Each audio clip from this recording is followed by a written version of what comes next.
It was supposed to be a weekend of escape, 5 friends camping in a remote forest, far from the noise and stress of city life.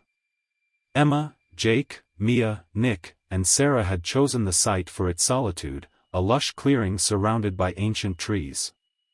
The days passed with laughter, hikes, and the occasional story around the campfire. But as night fell and the forest's natural chorus emerged, an unsettling silence began to creep in. On the second night, the group was gathered around the fire, its warm glow contrasting the growing chill in the air. As they shared ghost stories, the atmosphere grew increasingly eerie. The crackling of the fire was suddenly interrupted by a distant, disjointed noise, something between a howl and a moan. Emma, trying to keep spirits high, laughed it off, but Jake's unease was evident. "That sounds like something out of one of your ghost stories," he said, attempting to mask his apprehension. Mia, sitting closest to the forest's edge, shivered and edged closer to the warmth of the fire. The noise continued, growing louder and more frequent, as if something, or someone, was getting closer.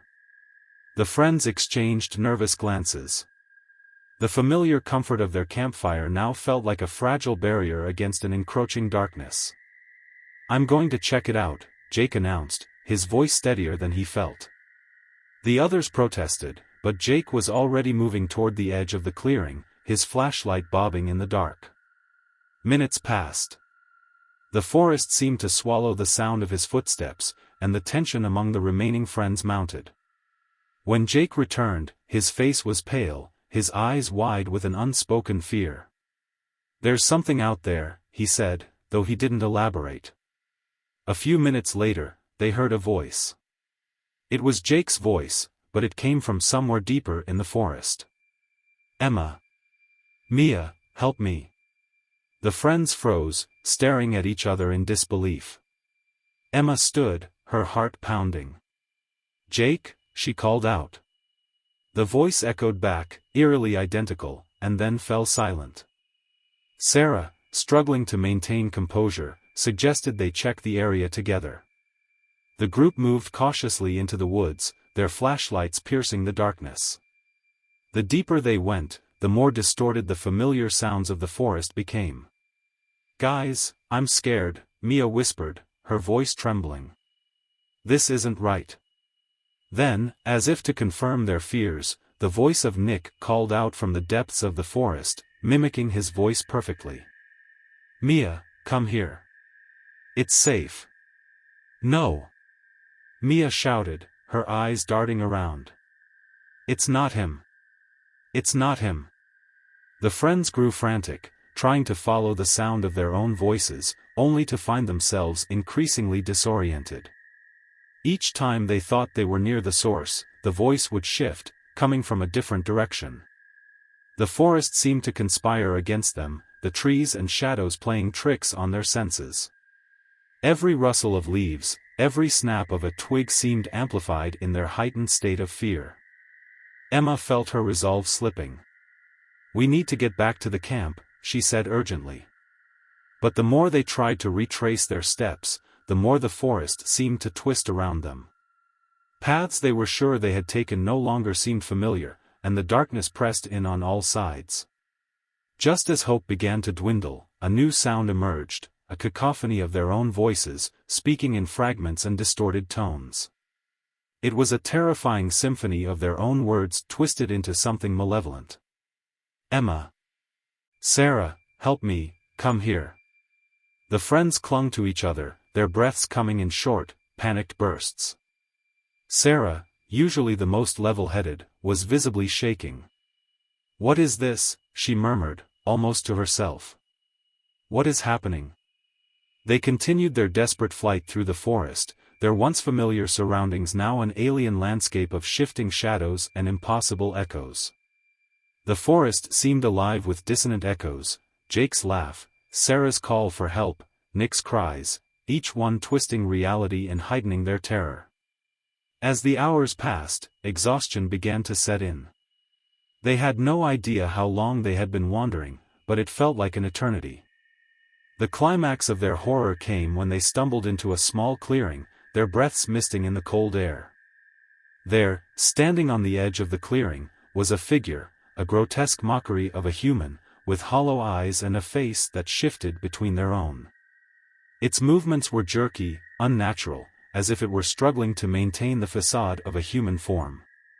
The creature's appearance was a ghastly combination of their features, its eyes empty voids that seemed to see through them.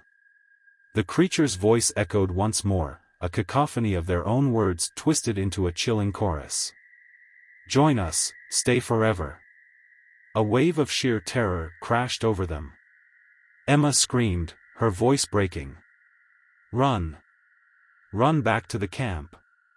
The friends turned and fled, their frantic footsteps pounding through the underbrush.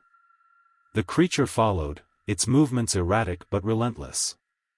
The forest seemed to close in on them, branches reaching out like gnarled fingers.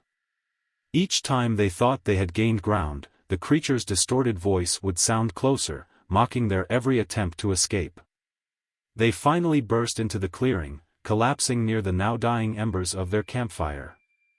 As dawn began to break, the first rays of light cut through the forest's oppressive darkness. The friends sat in stunned silence, their faces pale and their clothes torn from their flight. The haunting echoes of their own voices slowly faded as the sun's light began to dispel the shadows. In the light of day, the forest seemed eerily calm, almost normal. But the terror of the night before had left a mark. As they packed their things in hurried, silent motions, each one was lost in their thoughts, haunted by the realization of what they had encountered. They never spoke of the events that transpired that night. Even in their most private moments, the fear of the skinwalker lingered.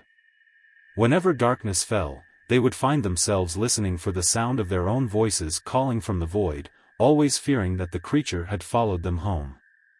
Their camping trip, once a promise of relaxation and camaraderie, became a nightmarish memory, forever tainted by the echoing cries of their own distorted voices. It was meant to be a fresh start for my family and me. We had moved to a secluded ranch, nestled deep in the rolling hills and dense woods far from any town. The property was picturesque, with sprawling fields and a cozy farmhouse that seemed to promise serenity. However, what we didn't anticipate was the encroaching dread that would slowly unravel our peace. The first sign of something amiss was subtle. Our livestock, sheep, goats, and chickens, began behaving strangely. At first, it was just an occasional startled bleat or cluck, but soon it escalated. The animals would huddle together, their eyes wide with a fear I couldn't quite understand. My husband, Mark, brushed it off as the animals adjusting to their new home, but I wasn't so sure. One night, as I was finishing up some work in the kitchen, I heard a series of sharp, distressed cries coming from the barn. I grabbed a flashlight and headed outside. The barn was dark, save for the beam of my flashlight cutting through the gloom. Inside, the animals were in a frenzy, eyes darting nervously in every direction. "Mark!" I called out. "Something's wrong with the animals." Mark joined me, his face tense. "Let's check it out." We scanned the barn, finding nothing unusual except for a palpable sense of unease. Mark dismissed it as the animals adjusting to their new surroundings, and we returned to the house. But the unease lingered. The next few nights, things escalated. We started hearing scratching noises at the windows and unsettling growls coming from the woods. One evening, the growls grew louder and more insistent, as if something, or someone, was trying to get inside. I sat in the living room, trying to ignore the creeping dread, when the phone rang. "Hello?" I answered, but all I heard was heavy breathing on the other end. The line went dead. The following day, Mark and I decided to investigate the sounds. We walked into the woods surrounding the ranch, our footsteps crunching over the fallen leaves. As we ventured deeper, I noticed something strange, paw prints, much larger than any animal we had on the ranch, leading through the underbrush. "Mark, look at these," I said, pointing to the tracks. Mark frowned, inspecting them. "I've never seen tracks like these around here.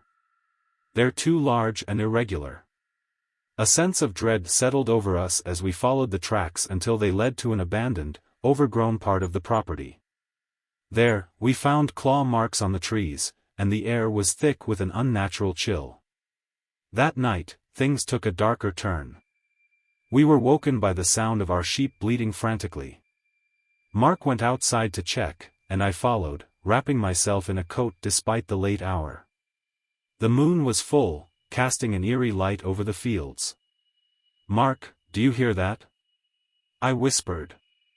He nodded, his eyes scanning the darkness. "Yeah, it's coming from the woods." Suddenly, a figure emerged from the shadows. It was tall and gaunt, its limbs unnaturally elongated. Its face was a twisted mockery of human features, shifting and distorting in the moonlight. The sight of it made my blood run cold. "Mark, what is that?" I stammered. The figure let out a guttural growl, and its eyes, deep and hollow, locked onto us. "I'm the one who watches," it said in a voice that was both chillingly familiar and alien. "You're not alone." Mark pulled me back, and we ran towards the house, the figure's unsettling laugh echoing behind us. We slammed the door shut and locked it, our breaths coming in frantic gasps. "It's a skinwalker," Mark said, his voice shaking. "They're said to be able to mimic voices, to prey on fear." I nodded, tears welling up. "But why us? Why is it targeting our family?" Mark didn't have an answer. We huddled together that night, listening to the sounds outside, the scratching, the growling, and the occasional mocking voice calling out from the darkness. It was clear now that the ranch was no longer a sanctuary, but a place of terror. The days that followed were a blur of fear and paranoia. The skinwalkers seemed to be everywhere, appearing as shadowy figures in the windows, mimicking the voices of loved ones in a twisted game of cat and mouse. Our animals grew more agitated, and we were constantly on edge. One night, as I was alone in the house, I heard a soft knock at the door. I hesitated before opening it, but the voice that called out was unmistakable, Mark's voice, but distorted and eerily hollow. "Laura, let me in." I backed away, my heart racing. "Mark, is that you?"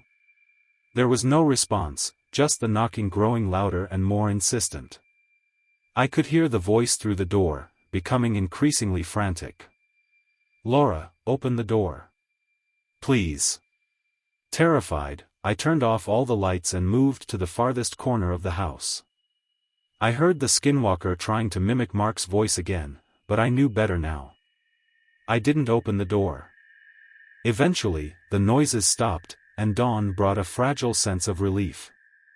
But the sense of safety was fleeting. We decided to leave the ranch, unable to endure the psychological torment any longer. As we drove away, I glanced back at the house. The full moon cast long shadows over the land, and I couldn't shake the feeling that the skinwalker was still watching, waiting for us to return.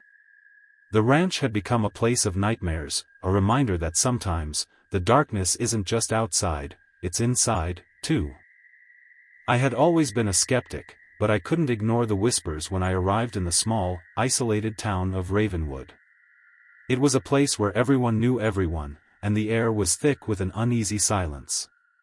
The locals spoke in hushed tones about the disappearances that had plagued the town over the past few months. They believed a skinwalker was among them, a shapeshifter who took the form of their loved ones. I had come to Ravenwood for a summer job at the local library, hoping the small-town charm would be a pleasant change from city life. But as days turned into weeks, the sense of dread among the townsfolk grew palpable. I noticed the anxious glances and the way people would glance over their shoulders, as if expecting something, or someone, to appear. One evening, I decided to take a walk to clear my head. The sun had just set, casting long shadows across the empty streets. As I passed the old church, I saw Mrs. Carver, a sweet elderly woman who was usually out and about during the day, standing by the side of the road. Her face was drawn, and her eyes were red-rimmed. "Evening, Mrs. Carver," I called out, trying to sound casual. She looked at me, her gaze haunted. "Evening, dear. You shouldn't be out here alone. Not after dark." I gave a nervous laugh. "I'll be fine. Just needed some fresh air." Her hand trembled as she reached out. "You don't understand. It's not safe. There's something out there." "Out there?" I asked, raising an eyebrow. Mrs. Carver nodded. "People have been disappearing. Some say it's a skinwalker. It mimics the voices of loved ones to lure you in." I smiled, trying to dismiss the growing sense of unease. "That sounds like something out of a horror story." Her expression grew serious. "Maybe. But my husband, he's been missing for weeks. I heard him calling my name one night. When I went outside, he was gone." I felt a chill run down my spine. "I'm sorry to hear that." She nodded, her eyes reflecting the pain of her loss. "Just be careful. If you hear someone calling your name, don't go." The next few days, the atmosphere in Ravenwood grew more tense. There were whispers of another disappearance, a young man who had vanished without a trace. I couldn't shake the feeling that something was terribly wrong. One night, I was alone in the library, finishing up some work. The building was quiet, save for the occasional creak of the floorboards. As I packed up, I heard a soft voice calling my name from outside. It was faint but unmistakable. "Lila. Lila." I froze, my heart racing. It sounded like my friend, Tom, who had called me a few times during my time in Ravenwood. I moved cautiously toward the window and peered out into the darkness. I saw a figure standing at the edge of the street, cloaked in shadows. "Tom?" I called out, my voice trembling. The figure stepped into the light of a street lamp, revealing a man who looked like Tom but with an eerie, hollow gaze. "Lila, it's me. Please, help me." My instincts screamed that something was wrong, but the desperation in the figure's voice was compelling. I grabbed my coat and headed outside. As I approached the figure, it spoke again, but its voice was unnatural, a rasp that seemed to scrape at the edges of my sanity. "Lila, you're too late. The town is full of us." I stopped in my tracks, fear gripping me. "What are you talking about?" The figure's eyes gleamed with a malevolent light. "We're not who you think we are. We've taken their forms." Realization hit me like a cold wave. The tales of skinwalkers weren't just folklore, they were real. "You're one of them, aren't you?" The figure's smile was twisted. "We wear their faces, their voices. The real Tom, the real people, they're gone. We're just echoes now." I turned to run, but the figure reached out, its hand grasping my arm with an icy grip. "You can't escape us. We're everywhere." Panic surged through me as I broke free and sprinted back to the library. I locked the doors and peered through the windows, my breath coming in ragged gasps. The figure had vanished, but the night felt more oppressive, the shadows longer and darker. The next day, I left Ravenwood. I packed my things in a hurry, avoiding eye contact with the locals who seemed to watch me with a mix of fear and pity. As I drove away, I glanced in the rearview mirror, half expecting to see a shadowy figure trailing behind me. The town of Ravenwood receded into the distance, but the chilling truth of what I had uncovered stayed with me. The skinwalkers' voices, their deception, they were all too real. I had seen firsthand the horrifying truth hidden beneath the surface of small-town life. It was a desolate stretch of desert highway, the kind of road that seemed to go on forever beneath the endless expanse of stars. I was a lone traveler, pushing through the night, eager to reach my destination before dawn. The temperature had dropped, and the headlights of my old sedan cast long, eerie shadows across the barren landscape. My radio played softly, a small comfort against the oppressive silence of the desert. Around midnight, I saw him, an unexpected figure by the roadside, silhouetted against the dark horizon. A hitchhiker. I slowed down, curiosity piqued and caution in check. As I pulled over, the man approached the window, his face partially obscured by a worn hat. "Need a ride?" I asked, trying to sound friendly despite the uneasy knot forming in my stomach. The man nodded, opening the door and sliding into the passenger seat. "Thanks," he said, his voice smooth but strangely hollow. "I didn't think I'd see another car out here tonight." As we drove, I couldn't shake the feeling that something was off. The hitchhiker's eyes, though shadowed by his hat, seemed unnervingly alert, darting around as if searching for something. I tried to make small talk to ease the tension. "Where are you headed?" I asked. "Just trying to get out of here," he replied, his voice carrying a disquieting calm. "This place gives me the creeps." I chuckled, attempting to break the growing chill. "Yeah, it can be pretty eerie at night." He glanced at me, his eyes reflecting a cold intensity. "You know, some people say this desert is haunted. Not by ghosts, but by something worse." I raised an eyebrow, unsettled by the way he spoke. "Oh? What do you mean?" He leaned back, his movements oddly fluid. "Skinwalkers. They say they can mimic anyone. Even their voices." I tightened my grip on the steering wheel, trying to focus on the road ahead. "I've heard stories, but they sound like just that, stories." The hitchhiker's face remained inscrutable in the dim light. "Maybe. Or maybe it's better not to know the truth." An uneasy silence settled between us. The air in the car grew heavier, and the desert outside seemed to close in, the dark sky pressing down like a suffocating blanket. I could feel my heart rate quicken as the desert stretched endlessly before us. The tension reached a peak when the hitchhiker suddenly turned toward me, his eyes gleaming unnaturally bright. "Have you ever felt like you're being watched?" he asked, his voice almost a whisper. I shivered, trying to ignore the creeping paranoia. "No, not really." "That's interesting," he said, his tone shifting to something more sinister. "Because I have a feeling you're not alone tonight." My pulse raced as I glanced around, half expecting to see something lurking in the shadows outside the car. "What do you mean by that?" I asked, trying to keep my voice steady. The hitchhiker's smile widened, revealing unnervingly sharp teeth. "Just a feeling. Sometimes, the desert has a way of bringing out things that shouldn't be seen." Suddenly, the car's headlights flickered, casting erratic shadows that danced around us. The hitchhiker's reflection in the window shifted unnaturally, his face becoming a grotesque distortion of what it had been. I forced myself to keep driving, my mind racing. "Look, I think you should get out. I'm not comfortable with this conversation anymore." He didn't move, his gaze fixed on me with an unsettling calm. "You're afraid, aren't you? Fear makes the desert even more alive."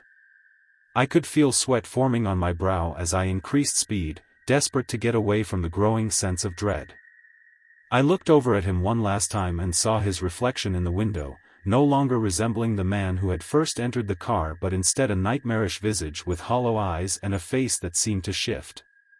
"All right," I said, voice trembling. "I'm pulling over."